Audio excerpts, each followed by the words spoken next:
그 혼인은 처음부터 어딘가 어긋나 있었습니다. 혼례 날짜가 잡힌 뒤부터 집안의 공기가 달라졌습니다. 사람들은 말을 줄였고 준비는 이어졌지만 기대하는 기색은 없었습니다. 마치 이미 알고 있는 것처럼. 혼례 전날 밤이었습니다. 신부는 마지막으로 신랑을 찾아갔습니다. 방 안은 조용했습니다. 촛불 하나만 가까스로 버티고 있었습니다. 그는 등을 돌린 채 서 있었습니다. 그 모습이 이상하게 낯설었습니다. 분명 익숙해야 할 사람인데 어딘가 맞지 않는 느낌. 신부는 그 차이를 설명할 수 없었습니다. 잠시 괜찮으신 겁니까? 대답은 없었습니다. 그 대신 촛불이 한번 흔들렸습니다. 그리고 그 자리에 있던 사람은 사라져 있었습니다. 문은 닫혀 있었고 발자국도 없었습니다. 그 순간 신부는 깨달았습니다. 이건 사라진 것이 아니라 지워진 것이라는 걸. 다음 날 집안 사람들의 반응은 더 이상했습니다. 사람을 찾는 것이 아니라 기억을 더듬고 있었습니다. 그 사람이 원래 있었나? 이상하게도 확신하는 사람이 없었습니다. 신부는 분명 알고 있었습니다. 하지만 설명할 수 없었습니다. 이름이 떠오르지 않았습니다. 호적을 확인했지만 그의 이름은 없었습니다. 기록에도 흔적이 없었습니다. 처음부터 없었던 것처럼. 그의 방도 마찬가지였습니다. 비어있는 공간은 단순히 비어있는 것이 아니라 무언가가 빠져나간 자리처럼 보였습니다.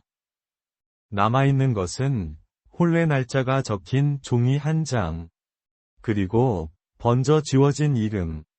신부는 그 종이를 오래 바라봤습니다. 읽을 수 없는 이름인데 이상하게도 알고 있는 것 같은 느낌.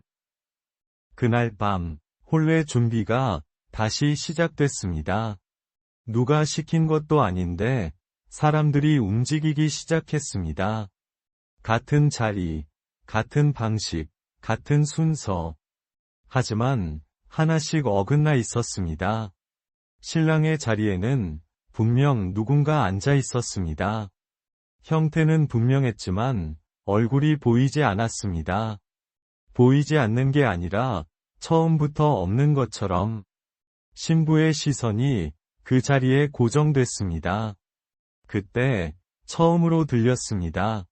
그 혼인은 시작되면 안 됩니다. 멀지도 않고 가깝지도 않은 목소리. 익숙한데 기억할 수 없는 목소리. 그날 이후 신부는 같은 꿈을 반복해서 보았습니다. 혼례가 진행되는 장면. 사람들이 모여 있고 촛불이 켜져 있고 그리고 그 자리에 그 사람이 서 있었습니다. 하지만 얼굴이 없었습니다. 형태만 남은 채 그 자리를 지키고 있었습니다.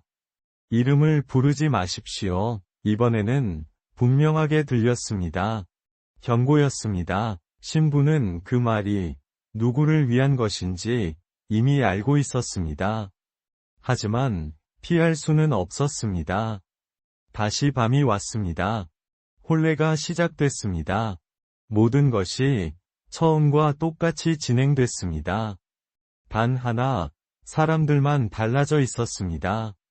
아무도 고개를 들지 않았습니다. 그 순간 문이 열렸습니다. 신랑이 들어왔습니다.